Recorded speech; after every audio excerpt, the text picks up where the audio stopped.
Christine Brennan is after making a suggestion for why DeWanna Bonner maybe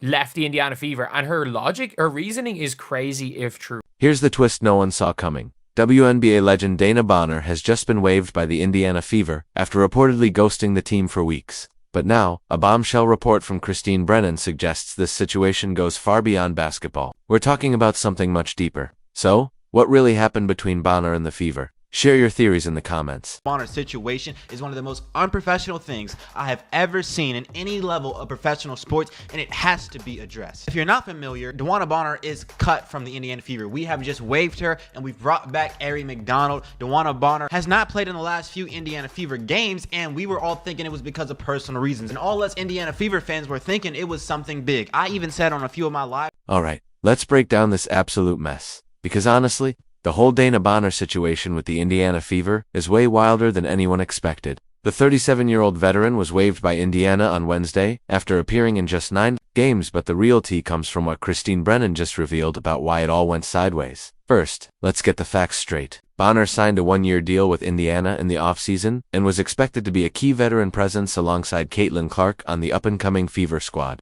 This wasn't just some random pickup. Bonner was supposed to be the missing piece to help stabilize this young team during Clark's second professional season.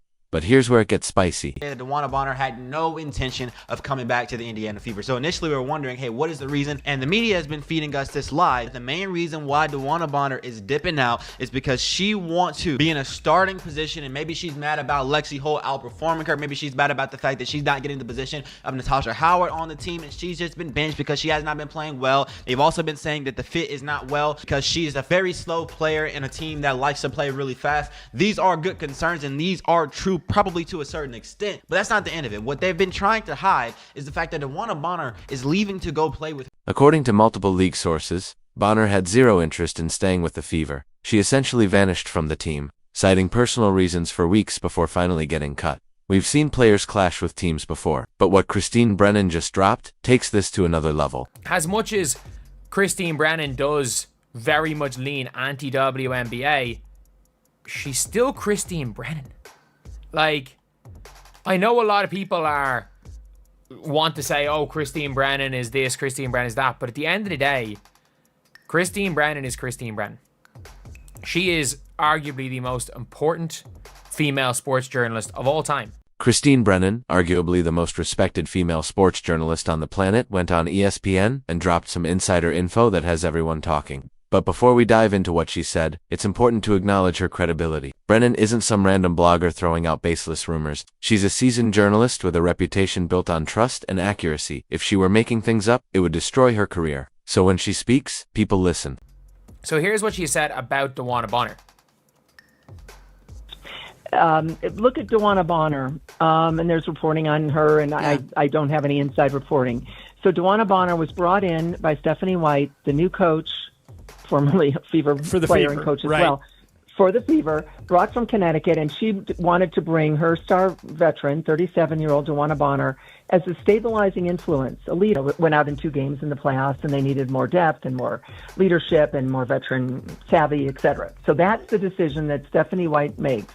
Within a couple of games, DeWanna Bonner is not playing well, and then she disappears, and then she's literally now gone and says she doesn't want to play, and she wants to trade, and so we'll see what's happening with Phoenix and all of that. Yeah. Well, it is, but the little... we know up to that point. We know she was playing bad. So here's the bombshell Brennan dropped. The spotlight in Indiana is blazing hot right now, and instead of embracing it, riding the wave, and cashing in on the opportunities, Dana Bonner couldn't handle it. With Caitlin Clark at the center of it all, the attention is overflowing. And other Fever players are benefiting too, because Caitlin can't possibly do every commercial, every appearance, every endorsement. It's a great setup for the rest of the team. But for whatever reason, Bonner either didn't want it, couldn't handle the pressure, or the whole thing just got to her. No, like, this next part is the crazy part. And this next part is why I'm making this video. Because up to this point, from what Christine Brennan said, and this is Christine Brennan on ESPN LA, and it's a video titled Christine Brennan thinks Caitlin Clark can do the unthinkable. Little clue here.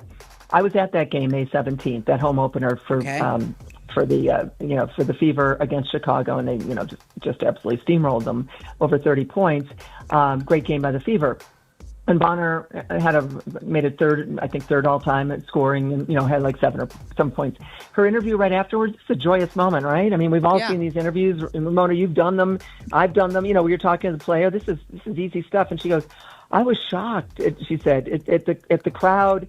I've never seen anything like this. Never experienced anything like this before. And I thought, what an interesting thing to say. Honest, yay, we love honesty. Yeah.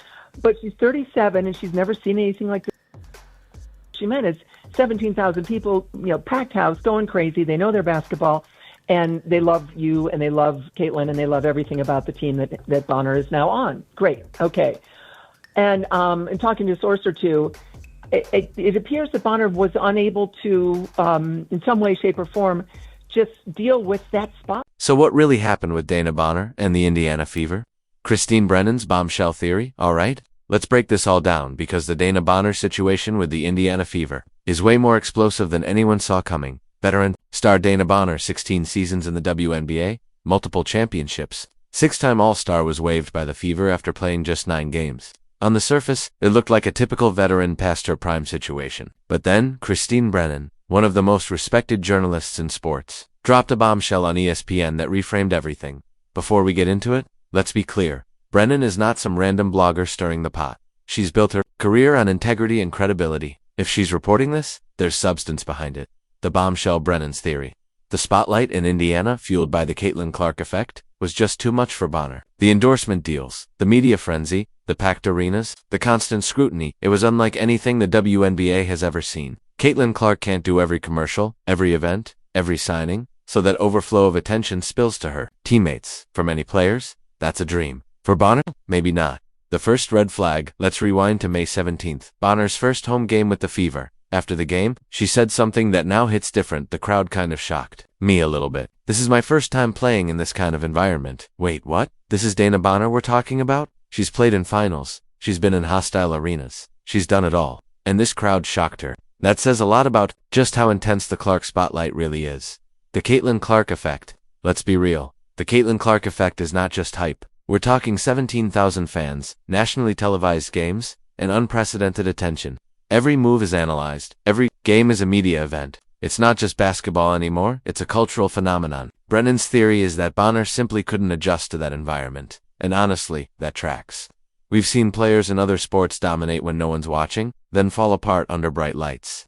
Bonner was averaging 7.1 points and 3.8 rebounds, a drop from her usual numbers. Not awful, but not what you'd expect from a player of her caliber. Her performance dipped, and soon after, she vanished from the team, citing personal reasons. She hasn't played since June 10th. Timeline of the breakdown.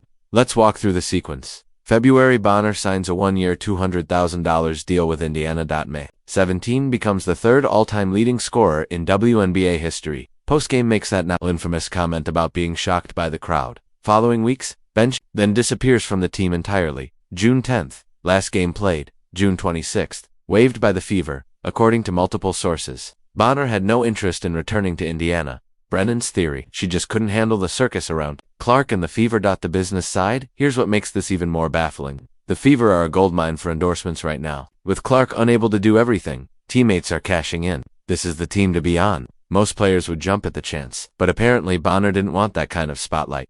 That's her choice, but it's definitely surprising, especially at this stage in her career. She could have made serious money and capped off her legacy. Instead, she walked away. The bigger picture, this isn't just about Bonner. This story highlights something bigger. Not every player is built for this new WNBA era. Caitlin Clark is changing the league, drawing record crowds, TV ratings, and corporate sponsorships.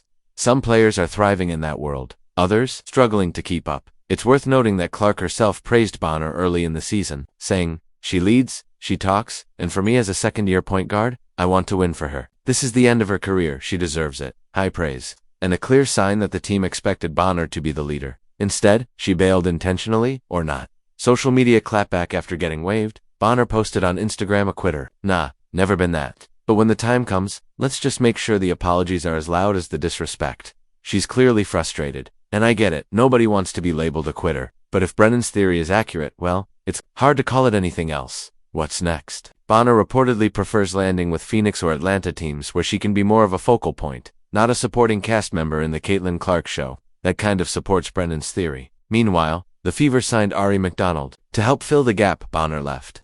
They're in the playoff hunt, sitting at 7-7, and looking to go above .500 for the first time this season. But make no mistake, this roster shuffle is a major distraction. Final thoughts, whether or not you fully buy Brennan's theory. All the signs point in one direction. Dana Bonner couldn't handle the intensity of playing next to Caitlin Clark, and that's not a knock on Bonner, it's a wake-up call for the entire WNBA. This is the new reality. The attention, the money, the pressure, the expectations, the league is changing fast. And not everyone's built for it. What's your take? Do you think Brennan got it right? Or is there more to the story? Drop your thoughts in the comments. Like the video if you found this breakdown interesting, and hit subscribe for more WNBA drama, insight, and analysis.